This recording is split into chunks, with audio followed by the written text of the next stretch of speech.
അശ്ലീലം മുഴുവനും ഹറാമായ ചലനങ്ങൾ മുഴുവനും വിശുദ്ധ റമദാൻ എന്ന് പറയുന്ന അതിശക്തമായിരിക്കുന്ന രക്ഷാകവചം കൊണ്ട് നാം തടുത്തു നിർത്തി. അതാണ് വിശുദ്ധ ഖുർആനിൽ അല്ലാഹു പറഞ്ഞത്, ലഅല്ലകും തത്തഖൂൻ. നോമ്പ് തീരുമ്പോൾ നീ ഒരു മുത്തഖിയായ മനുഷ്യനാകണം. നോമ്പിന് സിദ്ധാന്തമുണ്ട്, നോമ്പിന് പ്രതീക്ഷയുണ്ട്, ആത്മശുദ്ധിയാണ്. ശാരീരിക ഇച്ഛയിൽ നിന്നും ആത്മാവിനെ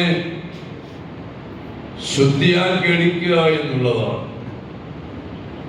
ഇവിടെയാണ് നാം വിജയം കൈവരിക്കേണ്ടുന്നത്. ഒരു മാസ കാലഘട്ടത്തിന്റെ ത്യാഗനിർഭരമായിരിക്കുന്ന സൂക്ഷ്മതയിൽ വാക്കുകൊണ്ടും പ്രവൃത്തി കൊണ്ടും നോട്ടം കൊണ്ടും കാഴ്ച കൊണ്ടും കേൾവി കൊണ്ടും ഒരു സത്യവിശ്വാസി എന്നുള്ള നിലയിൽ അരുതായ്മകളെയൊക്കെ നമ്മൾ മാറ്റിവെച്ചു. ഈ വിധത്തിലേക്ക് ഇന്ന് മുതൽ നാം തിരിച്ചു വരികയാണ്. ഈ ഒരു മാസ കാലഘട്ടം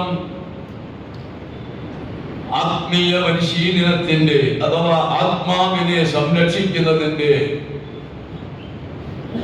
പരിശീലനകാലം കഴിഞ്ഞു. ലഅല്ലകും തത്തഖൂൻ. നോമ്പ് കഴിഞ്ഞാൽ ഓ മനുഷ്യ നീ നല്ലവനായി തീരണമെന്ന് വിശുദ്ധ ഖുർആൻ. അത് അല്ലാഹുവിന്റെ കൽപ്പനയാണ്. പാപത്തിൻ്റെതായ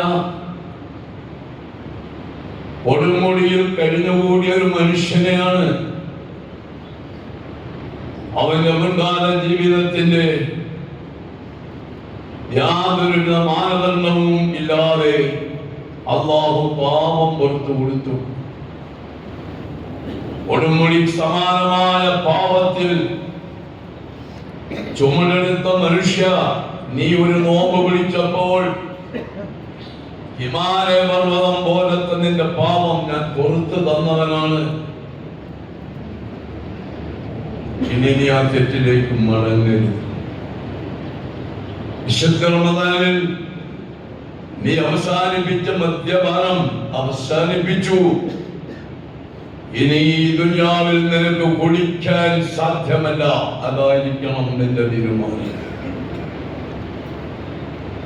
നിസ്കാരമില്ലാത്തതായ മനുഷ്യൻ റമദാനിലേക്ക് കടന്നു വന്നു. ആ മനുഷ്യനോട് റമദാൻ സംസാരിക്കുന്നു,